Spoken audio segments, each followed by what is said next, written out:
April 15th, 2023. So this is a corner in my home. It's actually in my dining room on my buffet. And in the picture, it actually is my mother and father's wedding day with both sets of my grandparents, who I really did not know except for my father's mother, Nona, and their siblings, my mom's sister and my dad's best man, who was not a sibling, but my uncle, as we knew him, was married to his sister. And the reason I keep this in my home with a healing crystal and a rose quartz that my eldest sister Chris gave to me, and of course violet candle and an amethyst, is because I do work in violet light to heal. But I keep this photograph up, and some would say, well, why do you have that there of all these people who are passed over? And there's a couple of different reasons, and I wanted to share that with you guys today. So the first reason that I keep it here is for generational karma. I truly believe that we are a product, a sum of not just the things that have happened to our individual soul, but the things that have happened to the people that gave birth to us, the people whose bloodlines and lineage that we hold. And I feel that because of that, we also carry their trauma, their joys, which to me explains why sometimes people will have certain triggers that don't seem to make sense to them in this lifetime. But when you look in the family lineage, they make sense. For instance, maybe someone has PTSD. They have a very sensitive nervous system. They go into a triggering effect, a fight or flight very easily. And yet they haven't had any trauma in their life to speak of that would cause something like that. But maybe their parent has been in 9/11, or grandparents been in a traumatic war situation, or maybe they had an ancestor who was of a Jewish background who was in a concentration camp. And I truly believe that we carry karma. We carry the wounds from our generations and our lineage, just as we carry those joys. Like, why does our soul sometimes crave something that seems so out of character to anyone that we know or anyone in our family and is so unique? Well, maybe it's something that we carry from a lineage back. So I keep this picture up to show me that this was an absolutely joyful day for these people, the day that my parents got married. They were obviously married in love. You can see the look of joy on everyone's face. My maternal grandparents, who I never knew in my lifetime, but my grandma Florence, who's in the forefront of the picture next to the flowers with the gentleman with the boutonniere, who is my grandfather. My grandma Florence comes to me quite often. She started to come to me when I first started to open and do psychic work. And I believe she comes in to show me the beautiful, loving nature of family, grandmother energy, which I never really knew, because my Nona, the only grandmother I knew, who's in the opposite end of the picture with her husband, my grandfather, was more of an austere, very Swiss, proper lady. And so I didn't have that kind of grandmotherly, like no one was baking me chocolate chip cookies or anything certainly like that. But I believe that that lineage comes in. Sometimes we can feel it wash over us when we're open to energy, and it comes in and it's really beautiful. So I can't say that I've never had a grandma, because Grandma Florence has been such a prominent energy that I feel in my life and in my soul, even though I never physically in this material world ever knew her.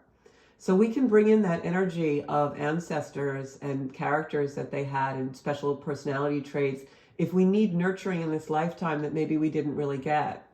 And by the same token, we can heal those traumas.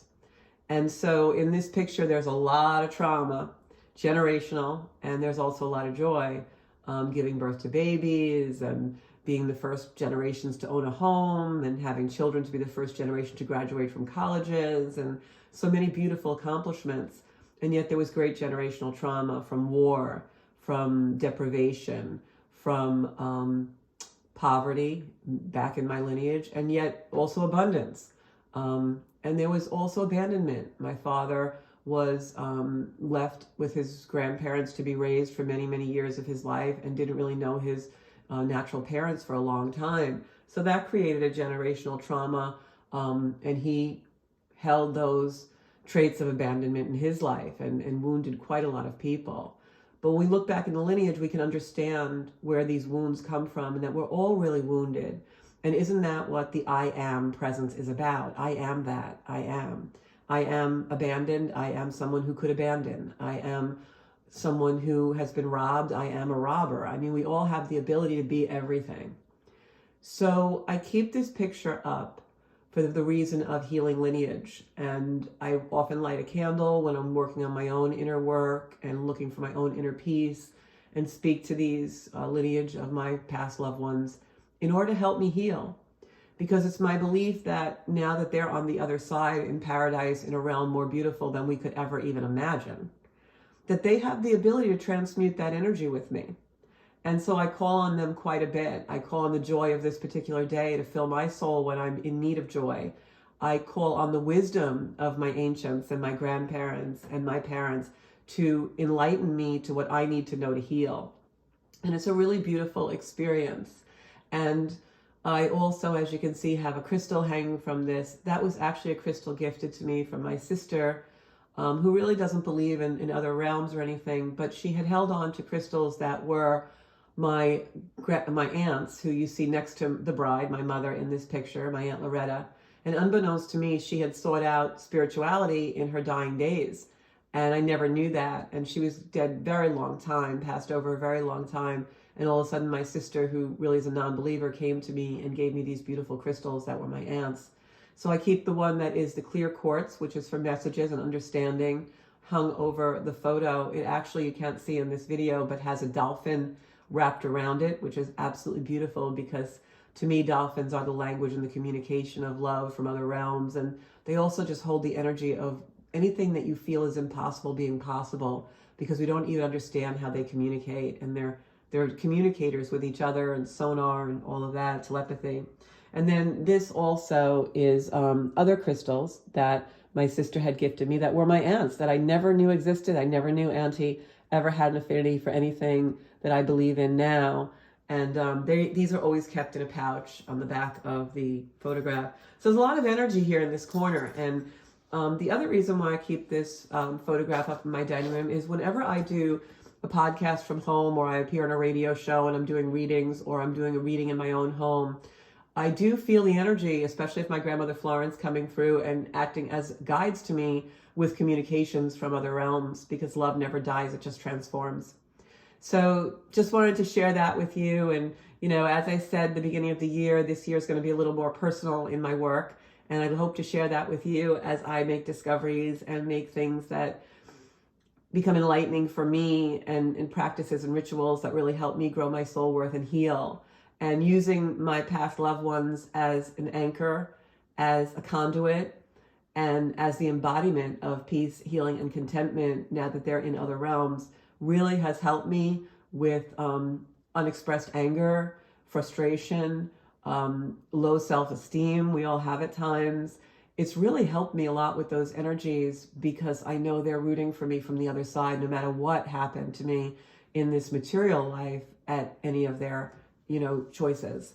So love always, always is real, and love always transcends everything. And I just wanted to tell you all that today, as we have all kinds of crazy energy out in the world. Stay centered, and maybe you want to have a talk with some of your past loved ones like I do on a normal basis. Thanks so much, guys. I'll talk to you soon. Remember to find me on Zenkuda Official on Instagram, Zenkuda on YouTube, where this video will be posted along with, we have over 160 others. And of course, you can find me on Facebook anytime, Zenkuda Soul Space. Thanks so much. I love you all. Georgia Rose. And if you're looking for a private reading, just reach out on any of those sites.